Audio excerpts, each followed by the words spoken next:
Salutare oameni buni și bine v-am regăsit la un nou episod. În clipul de astăzi nu cred că o să facem nimic altceva decât puțin terraforming, pentru că am de gând, cum zic eu, ca aici să fac, nu știu, 2-3 case, dar cred că 2, cel mai bine, unde să mai fie săteni.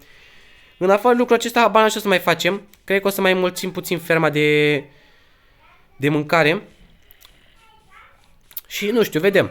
E bine, oare mai am... Da, uite că mai am aici dirt. Pentru că o să vin cu dirt, uite aici. Hai să luăm bucata asta înapoi.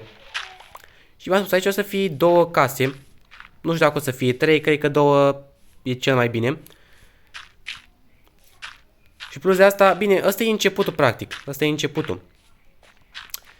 Aici o să apară 2 case.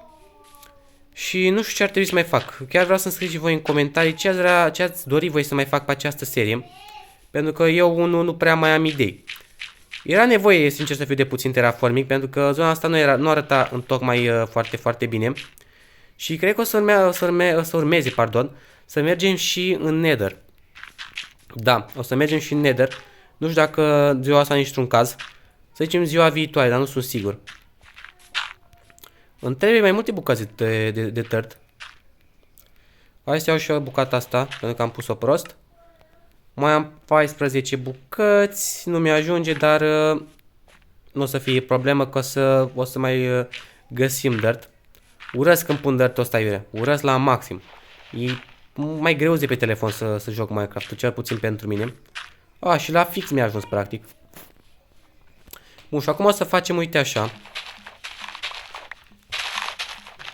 Ziua următoare ori mergem în Nether, ori v-am spus o să facem o fermă de mâncare, pentru că a sosit și timpul din punctul meu de vedere să facem așa ceva. O sursă mai, cum zic eu, mai consistentă de mâncare. Aici o să las cam așa. O să pun aici ca să arate mai binișor. Și o să mai trebuiască puțin terraforming și aici. Uite așa. Nu am o idee clar definită în minte. Adică eu filmez episoade, adică ce-mi vine acum în minte, asta fac. Nu, cum zic eu, nu mă gândesc la ceea ce vreau să fac eu, să zicem, sau chestii de genul. Ce-mi vine acum pe moment. În fel e bine, în același timp nu, pentru că dacă aveam deja idei, episodul în care o să supraviețuiesc 100 de zile ar fi arătat altfel. Încă n-am lucrat la el. Și nici nu o să lucrez prea curând. Trebuie să fac mai întâi scriptul și apoi să iau momentele din fiecare episod și apoi să le unez și da, e mai multă bătaie de cap. Un episod care necesită foarte multă atenție. Animez și eu statul ăsta destul de prost, oarecum prost, că, cum zic eu, nu sunt suprafețe drepte, zic așa. Sunt multe de nivelări și destul de nasol. Nu să nu e problemă să facem noi terraforming. Fain frumos, cam asta o să fac ziua de astăzi. Nu știu ce o să fac ziua următoare, chiar nu știu ce o să fac. Ok, mi s-o cam dus lopata. O să trebuia să fac altă lopată. Mai însă înainte de asta o să mă duc la fermă, pe care noi am făcut-o. Și o să văd ce pot să iau de acolo să replantăm. Foarte, foarte important asta. Aici o să mai venim cu niște dirt. Uite așa. Și asta o să o iau. Da, și tot arată deja puțin mai bine din punctul meu de vedere. Hai să luăm și cartofii ăștia pentru că văd că au crescut. Momentan, cum zic eu, nu sunt... cum ar fi cartofi aici, am morcovi aici. Pentru că nu prea am așa multe resurse, zic așa, și nu are sens să fac asta la început. Doar un sapling. Adică sapling dacă e. Seed vreau să zic. Bun, mai este și asta și încă un seed și cam atât. Astea 2-3 de fapt urmează să se facă. Momentan lăsăm așa. Îți dăm și bucata asta. Și în teorie, aici o să trebuia să venim cu dirt. Pentru că după cum vedeți sunt găuri. S-ar putea să audă fratele meu pe fundal, mai mult ca sigur să aude. Face zgomot, nu vrea să facă liniște, dar na. are 2 ani jumate, cam așa. Și ce să-i cer? N-ai ce să-i ceri. Mai nou a început să și vorbească. Și e bine. În același timp nu prea. Bun, o să acoperim toată zona asta de aici. Și o să vedeți că o să arate mult mai bine. Abia aștept să-mi iau un laptop. Deci abia aștept la modul cel mai serios. Am de gând să-mi iau un ROG. Un Asus ROG. Cu GTX 1600. Cu 6 GB VRAM DDR5. Pentru început e cel mai bun laptop. L-am găsit la 2000 de lei. Că îl iau SH. Nu am bani de unul nou. Că nu prea am de unde să produc bani. Iar din YouTube nu am produs absolut nimica și nici n-am să produc momentan. O să mai iau o bucată de dirt. Stai, parcă să mâna prost? Nu. O să luăm o bucată de dirt. Uite de aici o să luăm. Bun. Și o să punem aici. Să completăm. Deja arată mai bine. Asta e tot ce pot spune. Arată din ce în ce mai bine. De ce e apa asta aici? Nu înțeleg. Ce bug ciudat. Că ăsta e bug până la urmă. Da. Lăsăm așa momentan. Nu o să mai fac o lopată. Aici m-am gândit să fie apă. Cum ar veni. Dar nu știu, o să vedem. O să mai fac o lopată în acest moment. Și cred că o să fac și... Da. Hai să luăm iron. Nu mai au, că am în inventar. Și o să fac așa. Una de asta, de fapt două. Și două lopeți.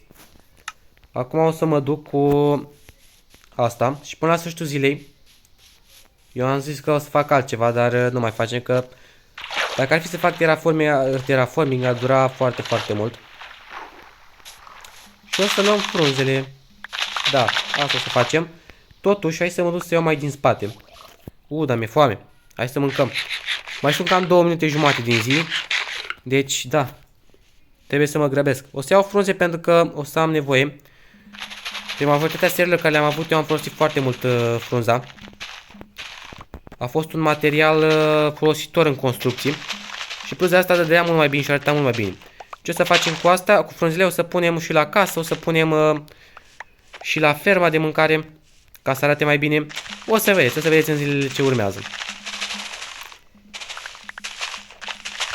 Bun. O să fac, de fapt o să iau frunze până se termină astea, până se strică. După ce se strică, nu mai luăm.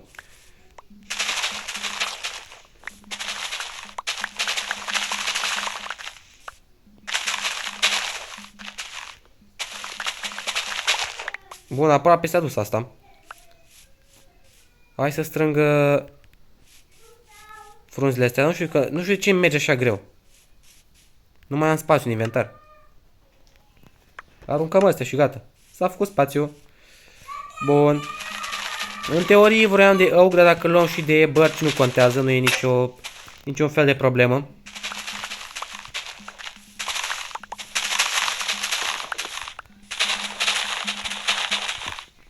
Bun, hai să luăm repede astea. Și acum începem din nou. Dăm uite așa.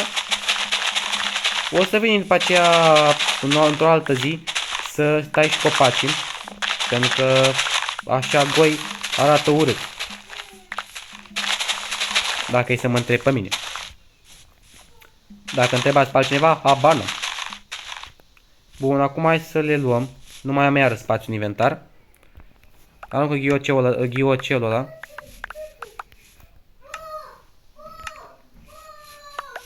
Bun, iară s-a umplut inventarul. Am strâns ceva materiale. Ceva frunză. Oricum, pe cât de repede am luat frunza, pe atât de repede se va și duce. Deci ascultați la mine ce zic. Hai să ne venim și aici să luăm și de la copacul ăsta.